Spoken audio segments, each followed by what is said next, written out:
Avez-vous déjà ressenti cette boule au ventre, cette frustration qui monte comme une marée, vous laissant impuissant face à vos défis?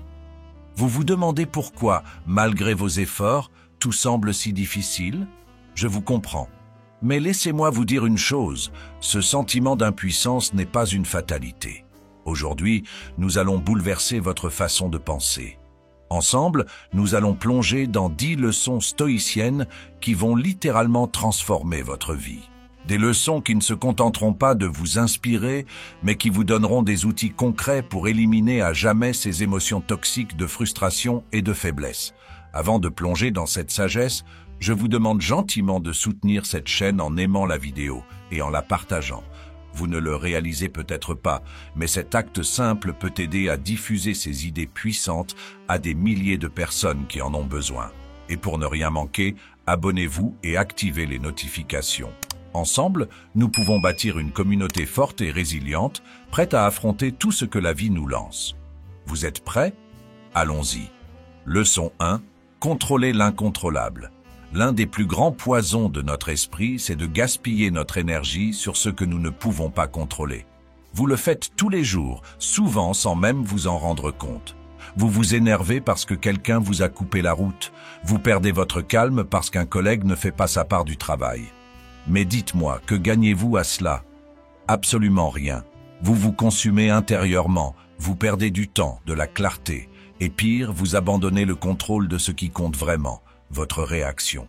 Les stoïciens disent « ce qui ne dépend pas de vous ne mérite pas votre énergie ». Et cette phrase, aussi simple soit-elle, est une arme redoutable contre la frustration. Pensez à la météo.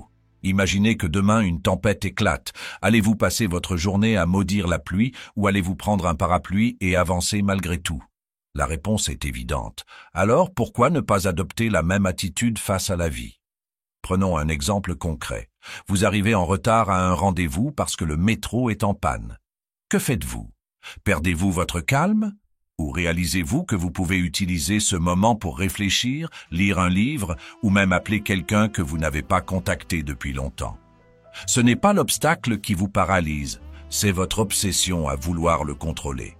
Et voici une vérité brutale. Chaque fois que vous perdez votre sang-froid face à ce qui ne dépend pas de vous, vous offrez à cette situation le pouvoir de vous définir. Est-ce vraiment cela que vous voulez? Voulez-vous continuer à être la marionnette de tout ce qui se passe autour de vous ou voulez-vous devenir le maître de vos réactions? Aujourd'hui, décidez que vous ne donnerez plus une seconde de votre énergie précieuse à des choses hors de votre contrôle. Gardez votre calme, reprenez les rênes de votre esprit et focalisez-vous sur ce que vous pouvez influencer, vos actions, vos pensées, vos décisions. C'est là que réside votre véritable pouvoir. Leçon 2. L'obsession des résultats vous tient captif. Vous avez décidé de reprendre le contrôle de vos réactions, et c'est une avancée majeure. Mais laissez-moi vous poser une question. Êtes-vous esclave des résultats? La société actuelle vous pousse à croire que votre valeur dépend uniquement de ce que vous accomplissez, de ce que vous possédez, ou pire, de ce que les autres perçoivent de vous. Mais cette course effrénée, ce besoin obsessionnel de valider votre existence par des résultats, ne fait que vous emprisonner. Les stoïciens nous enseignent ceci: fais ton travail avec excellence, mais détache-toi du fruit de ton labeur. Pourquoi? Parce que ce fruit, ce résultat, est influencé par des variables que vous ne contrôlez pas. Imaginez un paysan qui plante des graines. Il s'efforce de choisir le meilleur sol, il arrose régulièrement, mais il sait que la pluie, le vent ou une tempête peuvent tout balayer. Va-t-il s'auto-flageller si la récolte est mauvaise? Non. Il se concentre sur ce qu'il peut maîtriser, ses actions, et vous? Combien de nuits avez-vous passé à vous torturer l'esprit sur ce que vous n'avez pas encore atteint? Peut-être un travail que vous convoitez, une relation qui ne s'est pas épanouie comme vous l'espériez, ou même un objectif personnel qui semble hors de portée. Mais voici la vérité. Ce n'est pas le résultat qui vous rend meilleur, c'est le processus. Chaque effort, chaque pas en avant, chaque leçon apprise, voilà ce qui vous transforme. Prenez l'exemple d'un athlète. Gagne-t-il sa valeur en montant sur le podium? Non. Sa grandeur réside dans les sacrifices, dans l'entraînement, dans les moments où il a voulu abandonner mais a persisté. Et c'est exactement là que vous devez diriger votre énergie. Ce n'est pas ce que vous atteignez qui compte, mais ce que vous devenez en essayant. Alors, aujourd'hui, libérez-vous de cette obsession. Ne laissez pas un résultat définir qui vous êtes. Soyez fiers de chaque pas que vous faites, même si le sommet est encore loin. Chaque échec est une leçon, chaque effort est une victoire. Et rappelez-vous, votre valeur ne dépend pas d'une destination, mais de votre capacité à avancer avec courage, encore et encore. Leçon 3. Reformulez vos perceptions. Vous avez compris que votre valeur ne se mesure pas aux résultats. Maintenant, voici une vérité encore plus profonde. Ce ne sont pas les événements qui vous détruisent, mais la façon dont vous les percevez. Les stoïciens enseignent que tout commence et finit dans votre esprit. Ce n'est pas ce qui vous arrive qui vous définit, mais la signification que vous y attribuez. Prenons un exemple simple. Imaginez que vous cassez un verre. Une personne pourrait éclater de colère, en faire une tragédie et laisser cette frustration empoisonner toute sa journée.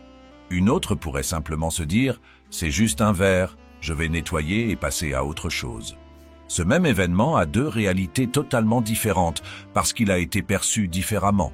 Alors, posez-vous cette question, combien de fois avez-vous choisi, inconsciemment, de transformer de petites contrariétés en montagnes insurmontables? La vérité est que vous avez ce pouvoir extraordinaire de reformuler tout ce qui vous arrive. Un échec au travail, ce n'est pas un rejet, mais une redirection vers quelque chose de mieux. Une relation brisée, ce n'est pas la fin, mais une opportunité de grandir, de mieux vous connaître et de reconstruire avec plus de force. Chaque difficulté peut devenir une leçon, chaque douleur une opportunité de transformation. Mais seulement si vous choisissez de la voir ainsi. Les stoïciens disaient « Ce qui trouble les hommes, ce ne sont pas les choses elles-mêmes, mais les jugements qu'ils portent sur elles. » Imaginez à quel point votre vie serait différente si au lieu de vous dire « c'est injuste » ou « pourquoi moi ?» Swing, vous adoptiez une autre perspective. Si vous décidiez de voir chaque obstacle comme un test pour renforcer votre caractère. Si vous choisissiez de répondre avec calme et clarté au lieu de céder à la panique. Voici votre défi. La prochaine fois que quelque chose de négatif se produit, arrêtez-vous. Prenez une profonde inspiration et demandez-vous « Comment puis-je reformuler cela pour en tirer un enseignement ou une force ?» Peut-être que ce licenciement est l'opportunité de vous réinventer. Peut-être que cette critique est un miroir pour améliorer vos compétences. Tout ce que vous vivez peut vous élever si vous choisissez de le voir sous un nouvel angle. Arrêtez de laisser vos perceptions vous emprisonner. Libérez-vous, changez votre regard et vous changerez votre vie. Les événements ne seront plus vos ennemis, mais vos alliés sur le chemin de votre transformation. Leçon 4. La puissance du détachement émotionnel. Vous commencez à comprendre que vos perceptions façonnent votre réalité. Mais que se passe-t-il lorsque vous êtes émotionnellement attaché à des résultats, des attentes ou des personnes? Vous devenez prisonnier, vous laissez vos émotions dicter vos actions et c'est là que vous perdez votre pouvoir. Les stoïciens savaient que le véritable contrôle vient du détachement émotionnel. Imaginez ceci. Vous tenez une corde qui vous brûle les mains. Plus vous vous accrochez, plus la douleur est insupportable.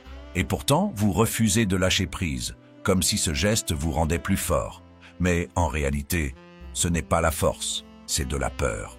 La peur de perdre, la peur de ne plus contrôler, la peur d'être vulnérable.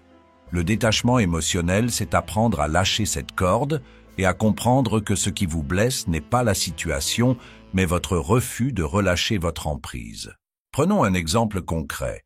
Imaginez que vous travaillez sans relâche pour obtenir une promotion, mais qu'elle vous échappe. Si vous êtes émotionnellement attaché à ce résultat, vous serez brisé. Vous vous sentirez trahi, en colère, voire sans valeur. Mais si vous adoptez le détachement émotionnel, vous comprendrez que cette promotion ne définit pas votre valeur. Vous verrez cela comme un pas sur votre chemin, pas une fin en soi. Les stoïciens enseignaient « Ce n'est pas ce que vous perdez qui importe, mais la façon dont vous choisissez de réagir. » Apprenez à voir chaque situation sans y attacher des attentes excessives. Ce n'est pas un abandon, c'est une libération. Cela ne signifie pas que vous ne vous souciez de rien, mais que vous refusez de laisser vos émotions vous contrôler. Regardez autour de vous. Combien de personnes sont prisonnières de leurs émotions? Elles laissent un commentaire négatif les anéantir. Elles perdent une relation et s'effondrent, croyant que leur bonheur dépendait entièrement de cette personne. Mais ce n'est pas cela, la vie. Vous ne pouvez pas contrôler ce que les autres pensent, disent ou font. Vous ne pouvez contrôler que votre réponse. Alors, voici ce que je vous propose. Faites un pas en arrière. Observez vos émotions, mais ne leur donnez pas les clés de votre esprit. La prochaine fois que vous êtes tenté de réagir avec colère, frustration ou tristesse, posez-vous cette question: est-ce que cette émotion mérite de contrôler ma paix intérieure? Parce que la vérité, c'est que rien ni personne ne devrait avoir ce pouvoir sur vous. Le détachement émotionnel n'est pas un signe de faiblesse. C'est la plus grande force que vous pouvez cultiver. En lâchant prise, vous ne perdez rien. Vous gagnez tout. Vous gagnez votre clarté, votre sérénité et surtout, votre liberté. Leçon 5. Le moment présent est tout ce que vous possédez. En lâchant prise sur vos attachements émotionnels, vous commencez à ressentir une légèreté nouvelle. Mais il reste un piège dans lequel beaucoup tombent. Vivre dans le passé ou courir après un futur hypothétique. La vérité, c'est que ni l'un ni l'autre n'existe réellement. Le seul instant qui compte, celui sur lequel vous avez un réel pouvoir, c'est maintenant. Marc Aurèle, l'un des plus grands empereurs stoïciens, écrivait « Cessez de vivre comme si vous aviez des milliers d'années devant vous. La vie est ici, maintenant. » Et pourtant, combien d'entre nous gaspillent ce moment précieux? Vous vous accrochez aux regrets d'hier ou vous vous inquiétez pour demain, tandis qu'aujourd'hui vous glisse entre les doigts. Prenons un exemple. Imaginez une personne qui traverse une magnifique forêt. Au lieu d'admirer les arbres majestueux, d'écouter le chant des oiseaux ou de sentir l'air frais, elle est perdue dans ses pensées, ressassant des disputes passées ou planifiant une réussite future. À la fin de sa promenade, elle n'a rien vu, rien ressenti. Et c'est ainsi que beaucoup vivent leur vie. Ils existent, mais ils ne vivent pas. La frustration que vous ressentez souvent, ce poids d'impuissance, provient de ce décalage entre vous et le moment présent. Lorsque votre esprit est divisé entre le passé et le futur, vous perdez l'essentiel, la possibilité d'agir maintenant, ici, là, où tout peut encore changer. Le présent est votre seul terrain de jeu. C'est ici que vos choix prennent vie. C'est ici que vos rêves commencent à se construire. Arrêtez-vous une seconde et posez-vous cette question. Quand ai-je réellement vécu mon dernier moment présent? Pas en regardant votre téléphone, pas en vous inquiétant pour ce qui pourrait arriver, mais en étant pleinement là, conscient, éveillé, vivant. Si vous ne pouvez pas répondre, c'est un signe qu'il est temps de changer. Les stoïciens nous rappellent que chaque seconde gaspillée dans le passé ou dans la peur du futur est une seconde volée à la vie. Le passé ne peut être changé, le futur n'est qu'une possibilité. Mais le présent, il est entre vos mains. C'est un cadeau, et c'est d'ailleurs pourquoi on l'appelle le présent. Alors prenez une décision aujourd'hui. Décidez que, peu importe ce qui se passe, vous vivrez chaque instant avec intensité et présence. Regardez autour de vous, écoutez, ressentez, soyez là. Parce qu'en fin de compte, le moment présent n'est pas seulement tout ce que vous possédez, c'est tout ce dont vous avez besoin. Leçon 6. L'obstacle devient le chemin. En vivant pleinement dans le moment présent, vous commencez à comprendre que chaque instant, aussi difficile soit-il, contient une opportunité. Mais que faire lorsque ce moment vous semble insurmontable? Lorsque la vie place un obstacle sur votre chemin et que tout en vous crie d'abandonner? C'est précisément là que réside l'un des principes les plus puissants du stoïcisme. Ce qui se dresse en travers de votre chemin devient votre chemin. Pensez-y un instant. Chaque fois que vous rencontrez un obstacle, vous avez deux choix, le contourner ou l'affronter. Et bien souvent, c'est en affrontant cet obstacle que vous grandissez le plus. Imaginez un athlète qui s'entraîne avec des poids plus lourds que ce qu'il peut porter. Au début, il échoue, mais avec chaque effort, chaque tentative, il devient plus fort. L'obstacle qui semblait insurmontable hier devient son terrain de jeu aujourd'hui. Prenons un exemple de la vie quotidienne. Vous perdez un emploi. Beaucoup y verraient une défaite, un coup dur, une raison de se décourager. Mais si vous adoptez la vision stoïcienne, vous comprendrez que cette perte est une invitation à réinventer votre trajectoire, à explorer des opportunités que vous n'auriez jamais envisagées.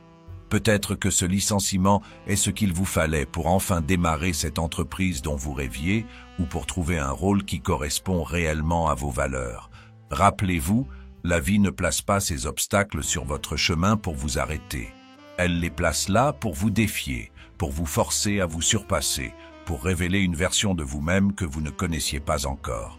Ce n'est pas un hasard si les stoïciens enseignaient que l'obstacle est le chemin.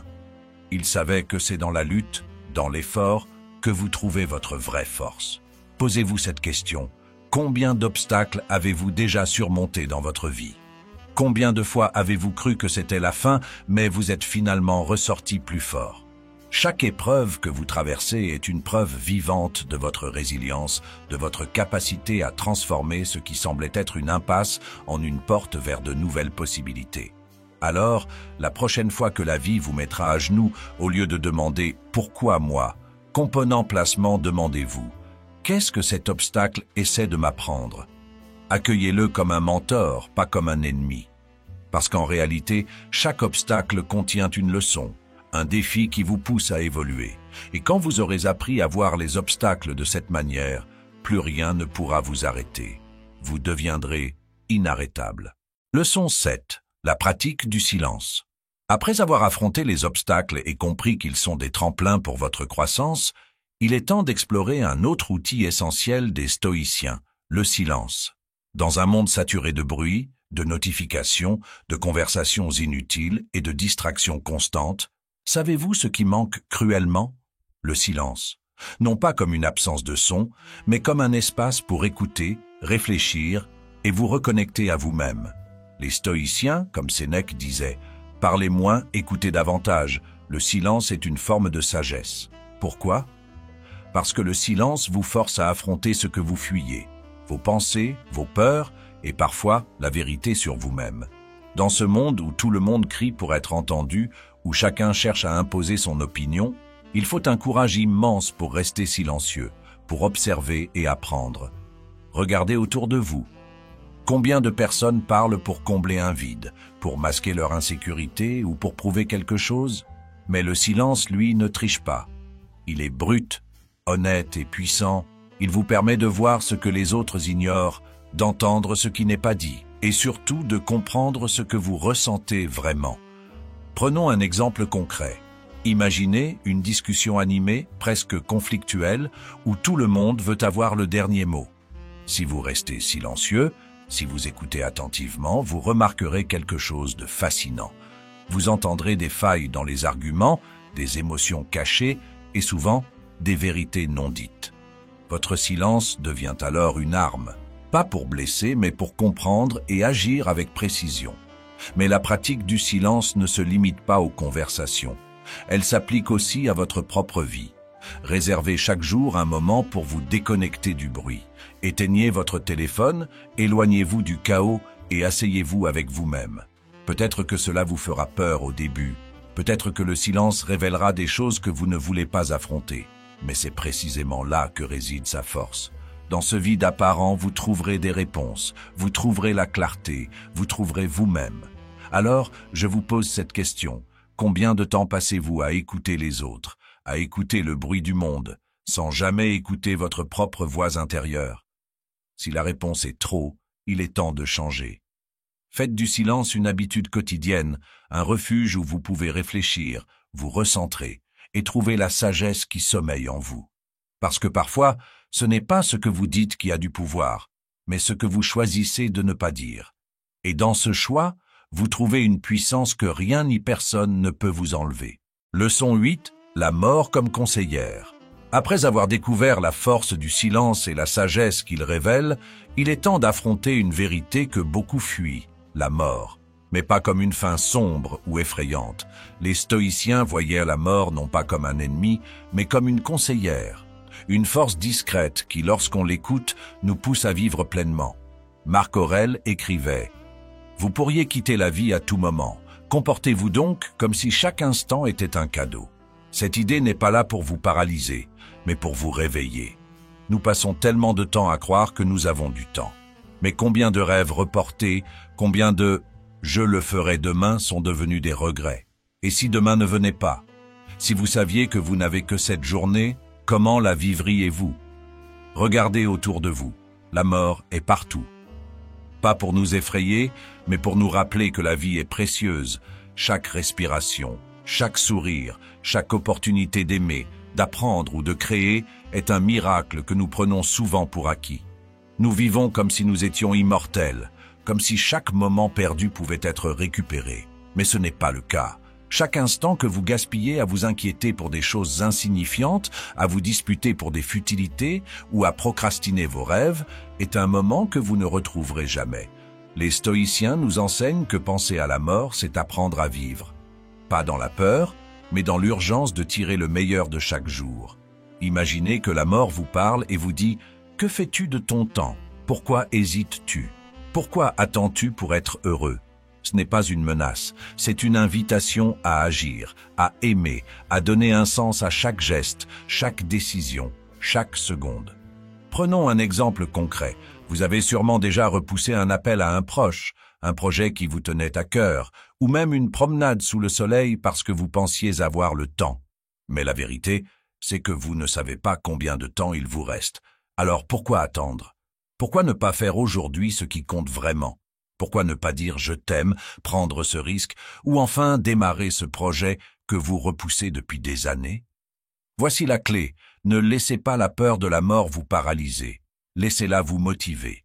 Regardez chaque journée comme une chance unique de laisser une empreinte, de devenir la personne que vous êtes destiné à être. Parce qu'en fin de compte, ce n'est pas la durée de votre vie qui compte, mais son intensité. Vivez avec courage, avec passion, avec intention. Et lorsque le moment viendra, vous pourrez partir sans regret, sachant que vous avez vécu, vraiment vécu. Leçon 9. Les désirs excessifs mènent à la souffrance. Si la mort nous enseigne à vivre avec intensité, il y a une autre vérité stoïcienne qu'il est essentiel de comprendre. C'est souvent notre attachement à des désirs excessifs qui nous emprisonnent et nous plongent dans la souffrance. Nous vivons dans une époque où l'on nous pousse constamment à vouloir plus d'argent, plus de reconnaissance, plus de succès. Mais les stoïciens nous avertissent. Ce n'est pas l'abondance qui vous rend libre, mais la maîtrise de vos désirs. Regardez votre propre vie. Combien de fois avez-vous été frustré parce que vous n'avez pas obtenu quelque chose que vous convoitiez? Peut-être une promotion, un objet de luxe, ou même l'approbation d'une personne. Ce désir insatiable vous consume, vous rend inquiet, voire malheureux. Et pourquoi? Parce que vous avez laissé ce besoin devenir une obsession, une condition à votre bonheur. Prenons un exemple. Imaginez une personne qui veut désespérément s'acheter la dernière voiture à la mode. Elle économise, se prive et finit par l'obtenir. Mais très vite, cette voiture, qui semblait si essentielle à son bonheur, devient ordinaire. L'euphorie passe et un nouveau désir prend sa place. Ce cycle ne s'arrête jamais. C'est une poursuite sans fin, une quête illusoire qui ne mène qu'à plus de frustration.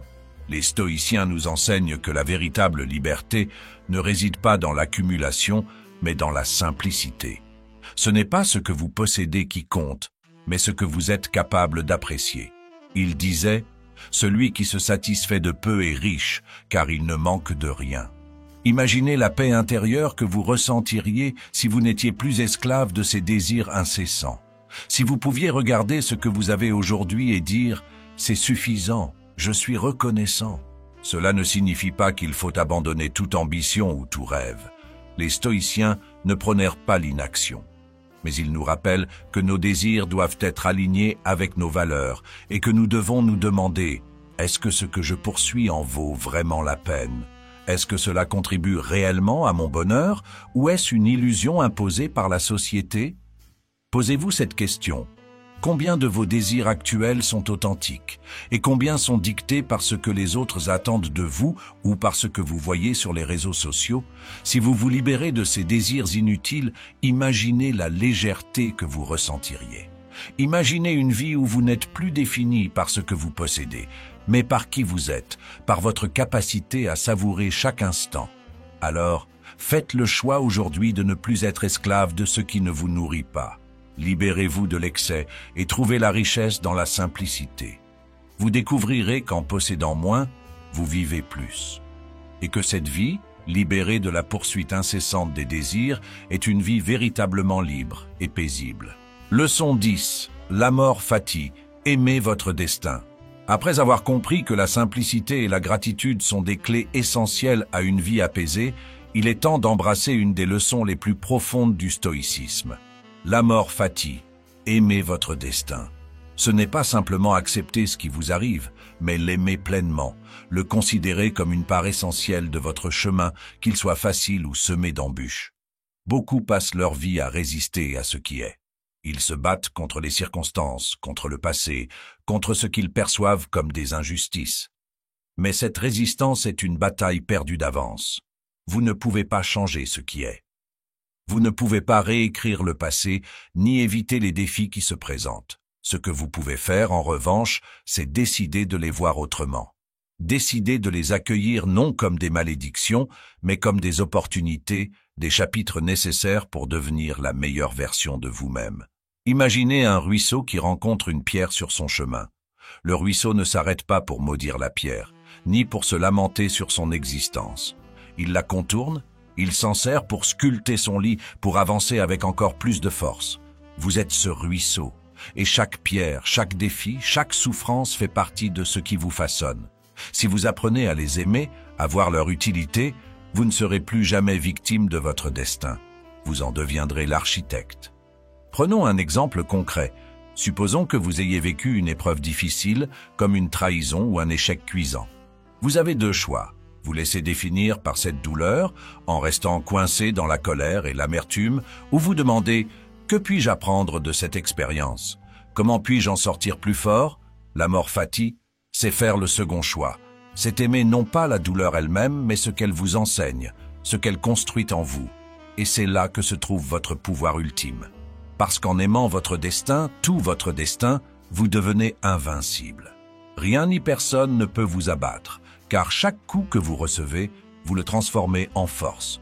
Chaque défi devient une leçon, chaque échec, un tremplin. Vous réalisez que tout ce qui vous arrive, bon ou mauvais, est exactement ce qu'il vous faut pour avancer. Alors aujourd'hui, regardez votre vie. Regardez vos victoires et vos défaites, vos joies et vos peines. Et au lieu de les juger, aimez-les. Aimez le chemin qui vous a conduit jusqu'ici, car il a fait de vous ce que vous êtes. Et aimez le chemin qui vous attend, même si vous ne savez pas encore où il vous mènera. Parce que tant que vous marchez avec courage et avec foi, vous êtes sur le bon chemin. L'amor fati n'est pas une faiblesse, c'est un acte de puissance. C'est déclarer au monde « Je ne subirai pas mon destin. Je l'aimerai, je le transformerai et je le vivrai pleinement. » C'est votre destin, votre vie, votre pouvoir. Prenez-le en main et avancez avec confiance, car rien ni personne ne pourra jamais vous arrêter.